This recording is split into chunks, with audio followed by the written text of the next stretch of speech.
What's going on, everybody? Thank you for making Locked On Nationals your first listen every day. We are free and available wherever you get your podcasts. And so today, I am continuing the 2022 season breakdown. And today's player that I'm breaking down is Josiah Gray. And really, the main question that I want to get to here and answer in today's show for all the fans out there who watch and consume the Nationals day in and day out is Josiah Gray really the ace of this staff moving forward? Find out after this. You are Locked On Nationals, your daily Washington Nationals podcast, part of the Locked On Podcast Network, your team every day.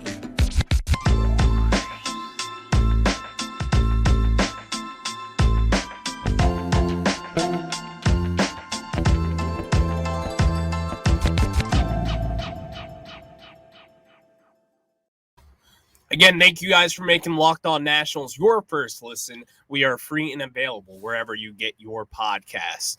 And so let's take it back to 2021 trade deadline where we trade away Trey Turner and future Hall of Famer Max Scherzer. And hey, Trey Turner could be a future Hall of Famer. Who knows? He's on that pace, really, at this point. But yeah, we trade those two guys, and, we know what they meant to this team, and we know what they meant to the fan base and the city itself. In that 2019 World Series, they both played huge roles into that. And really, over the last 7 years of this team, they played massive roles in it. Or I guess 6 years at that point.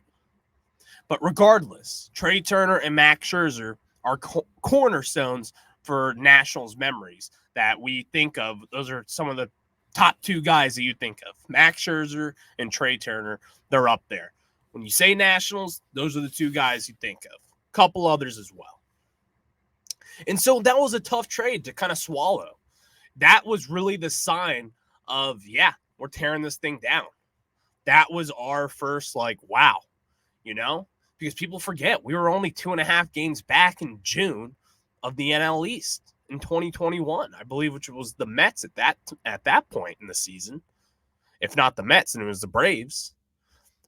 Beside the point, though, was that trade really kind of stuck the blade in the heart for Nationals fans to where, we're rebuilding. This is the end of what we once had, which was a dominant decade and just complete success every single year. And that was a tough one to say goodbye to. But then there was there was a sense of optimism, I guess I could say, when we did trade those two pieces and we got back Ruiz and Josiah Gray. Now, Ruiz, he was kind of the main piece of that deal in a sense, to where he was one that we could count on moving forward, and he was kind of a sure thing, really, coming out of the Dodgers system there. Josiah Gray, on the other hand, he was a 2019 second-round pick from the Cincinnati Reds, and the Reds obviously traded him over to the Dodgers, and then the Dodgers traded him over to the Nationals in 2021. And Josiah Gray was another prize prospect for them. He was a top 50 prospect in baseball, and when you're a top 50 prospect in baseball, you're going to have high expectations. And with those high expectations becomes a lot of pressure. And sometimes that's really tough for young guys to overcome that pressure and eventually put on a good showing for fans and for the team and just whatever they have to do. They just have to do their job. And let's be honest with ourselves. We love Josiah Gray. I think the potential is there for him to be a guy moving forward in a rotation for a good team. But the fact of the matter is right now, we haven't seen that. And we got to be honest with ourselves with that. I think we want to make Josiah Gray work more than he's actually working right now with the Nationals. And that's not to say that he's not working hard, but it just hasn't really worked out yet. I don't know what the real issue is with it, but the numbers don't lie. And when I look at the numbers, I see a mediocre pitcher. I'm not saying he's mediocre, but that's what the numbers say. He led all of majors in home runs this season. And it was by a long shot. He gave up 38 home runs in 148 and 2/3 innings pitched this year. You know who was second? Garrett Cole. 33 home runs in 200 innings pitched this year. And then after that, 32 home runs from Robbie Ray, who pitched 189 innings this year for the Mariners. That's a lot of home runs. 38 home runs that led all of the MLB, and second was Garrett Cole giving up 33, which is a problem in itself, but that's not my problem. That's for Stace over Locked On Yankees. That's her problem. She's got to deal with. But the point is we all expected more with Josiah Gray. Let's just call it what it is. When we trade Max Scherzer and Trey Turner, we were expecting two cornerstones for this rebuild and kind of have that core to build around. I think I hit on this earlier that I think Keibert Ruiz has done that, and I think he'll continue to do it. Obviously, he hasn't done everything at the plate that we want him to do, but we see it behind the plate. And when he's sitting there taking his hacks, I think he's getting better, and he got hot to end this season. But today's about Josiah Gray, and I really just want to get into what I'm really feeling about him moving forward, and can he really be an ace of this team? Can he be that guy you give the ball every 5 days, and you know you're going to have 5+ innings with 2 earned runs, 7 strikeouts, and just kind of be that guy that you rely on, and you know that you're going to have your best chance to win that night with your ace on the mound? I'm not saying that Josiah is going to be a Cy Young candidate, and I'm not saying that that's what we expected him to be, because that's not. We didn't. But what I did expect was, maybe someone who could turn into an ace. He has that potential. He's got the arsenal. He's got the wicked slider that we see. But he didn't really take that step this year. And I think Nats fans are it's a tough pill to swallow in a sense, knowing that you traded away Scherzer and Turner for this guy alongside with Keibert Ruiz. And we're not really seeing the proof in the pudding yet that he's going to be an ace moving forward that we can rely on. And why I say that is it's just you're not seeing it yet, He was giving up over a home run per start. 38 of them this year. Led the majors. It wasn't close. And with that being said, it is concerning, and you should be slightly concerned.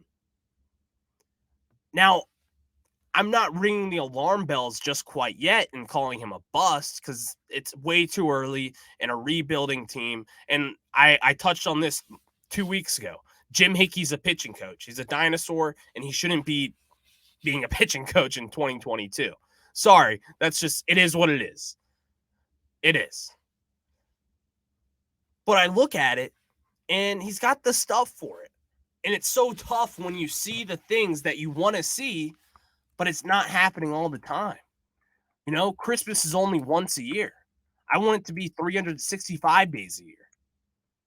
I want it to be every 5 days when Josiah Gray's coming out to start, and we can rely on him to carry this team and put it on its back and be that ace that people thought that he could turn into. And quite frankly, if Mike Rizzo was sitting in there making that trading away Max Scherzer and Trey Turner, you should expect for him to be that ace. When you're trading away those two guys and what they meant here and just what they are in the game of baseball and how dominant they are, you expect to get those dominant players in return. Yeah, Scherzer was a rental. Yeah, Trey Turner had 1.5 years on his deal left, but still, that was a win-now move for the Dodgers, obviously, as they've been great forever. And they have the farm system, and they traded away 2 of their top guys for them. And if you know the Dodgers, you know that something that they do better than anybody, in my mind, is player development and develop their guys. And so when I saw that we got Josiah Gray in return, I was excited because I knew we had an opportunity to turn this guy into someone that we can really put on posters outside Nationals Park here in D.C. and get excited about him every 5 days. It's just unfortunate that we really haven't been able to see that yet out of Josiah. Now, I'm not saying that that won't happen down the line. But is it time to say that he's the ace of this team? Like, when you really look back on it, first off, do we really have an ace of this team? Probably not. And so Josiah Gray is a year and a half into his majors career. He was on the major league. He was on the major league roster all season long. And this is his first full season in the majors. There's a lot of bumps and bruises on the way to get here, to play a full 162 game slate and have however many starts that he had this year. He had a lot of them. He had 28 starts this season. That's a lot of games, especially for a 24-year-old who's young. But the thing is also about this rebuilding process is there's not a lot of pressure. There isn't. But when you're traded for Max Scherzer and Trey Turner, those two big names, and you kind of have a bigger market with DC, and people are going to be talking about Josiah Gray when he starts, some of that could get to you. I'm not saying that it did. Josiah Gray grew up in New York, right around New York City. So this guy, he knows what bigger markets are like, and he knows what to expect when it comes to media asking him questions and talking about him. He expects this at this point. He's a professional. He knows. And he handles that all tremendously. Josiah Gray, the person, is an A-plus person. But the pitcher, Josiah Gray, right now, the ace that we thought we were getting, I just don't think we're getting that guy that we once thought we were getting. But that's not really a problem, you know? You can be a 2-starter. You can be a 3-starter. 2019, Patrick Corbin was our 3-starter. He had a 3.3 ERA. Now, Josiah Gray this year had a 5.02 ERA, and he had a 5.31 ERA in 12 starts with the Nationals last year as well. So, like, did he improve his overall numbers? Yeah, he did. But the thing that really concerns me about this is, and that I haven't mentioned yet, is that he also led the NL in base on balls, leading the NL in walks and leading the whole MLB in home runs given up. He struck out 154 batters in 148 innings, which is good. It's pretty good. It's nothing crazy. It's above average, I'd say. But when you have those expectations to come in and replace Max Scherzer and Trey Turner, those expectations skyrocket. But I'll get into more of Josiah Gray here, but first I need to tell you about my friends over at Roan. Dress shirts are tricky. It's hard to find one that fits right while also being comfortable and matches your style. Plus, with all the hustle and bustle you got going on, you need a dress shirt that looks good enough to get the deal done at work, but is comfortable enough to play catch with your kid after dropping him at practice. The dress shirt was due for a radical reinvention, and Roan stepped up to the challenge. Roan's commuter shirt is the most comfortable, breathable, and flexible shirt known to man, and here's why. Mobility is everything. Roan's comfortable 4-way stretch fabric provides breathability and flexibility that leaves you free to enjoy what life throws your way, from your commute to work to your 18 holes of golf. Looking good is easy. It's time to feel confident with a wrinkle-free shirt without the hassle. With Roan's wrinkle release technology, wrinkles disappear as you stretch and wear the shirt. It's that easy. Odor-free tech with Gold Fusion anti-odor technology. You'll be smelling fresh and clean all day long. And on top of that, Roan is 100% machine washable. So as you stretch and wear the shirt, it's just that easy. And as it's machine washable, you can ditch the dry cleaner altogether. It's that simple. The commuter shirt can get you through any workday and straight into whatever comes next. Head to roan.com/lockedon and use promo code LOCKEDON to save 20% off your entire order. That's 20% off your entire order when you head to RHONE.com/lockedon and use code LOCKEDON. Back to Josiah Gray, as I was getting into if he would be the ace of the staff moving forward. And to quickly answer that, no, I don't think that. And I'm not going to shut the door completely on it, but I'm a betting man. I like to bet. I look over at my friends that bet online a lot. And if I was a betting man to put money on this, no, I don't think he's an ace. I haven't seen it yet. And I'm one of those guys to where you can tell me all about Bigfoot and all about the ghosts and all about aliens, but I got to see it to believe it. That's just the way I am. And that's the way that I will continue to be. And right now, I just haven't seen that from Josiah Gray. He could turn it around and potentially be a guy that you count on, but the numbers are the numbers, and I can't just look away from it. And that's the frustrating part because, like I've been saying all episode long, you're traded away from Max Scherzer and Trey Turner, man. That's tough. It's tough. He knew that he was coming into a fan base that was completely deflated after a 2019 World Series win, and then you stink in 2020 and you stink in 2021, and he was one being traded away for the two most lovable players in DC sports history, and he's in the return on that deal, and he's got to replace that. There's pressure there, I'll admit. But it's also nice in a sense to where he doesn't have to be stressed about winning. He has time to go through these bumpy roads that could potentially lead to a beautiful place, Davey Martinez style. But do I count on that with Josiah Gray right now? No. And I don't think you guys should either. Don't get your hopes up for what could be a letdown. I think right now, the expectation for Josiah Gray going into 2023, or actually not really in 2023 because we don't have the stable that we will have when we are a playoff team. This will not be the pitching rotation that we have right now. It'll be completely different. Josiah Gray should be on that rotation, but I look at Josiah Gray and I see a 3-starter, a 2-starter really at best at this point. He's got the stuff for it. I'm not going to lie. I see that slider. I see it. It's a great pitch. It's something that he used frequently.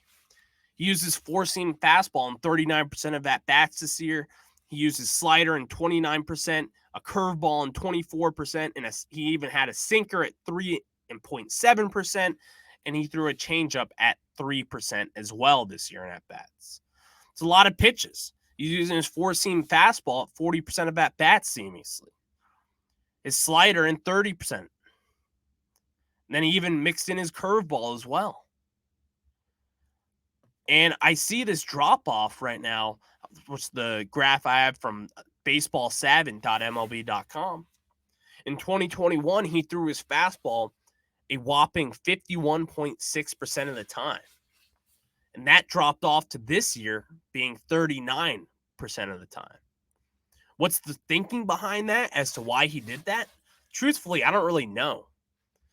And it's kind of made me scratch my head a bit. Last year in 2021, he gave up a lot of home runs as well. I believe he gave up 15 home runs in his 12 starts in the majors. It's a lot of home runs if you don't know. But what makes that drop off?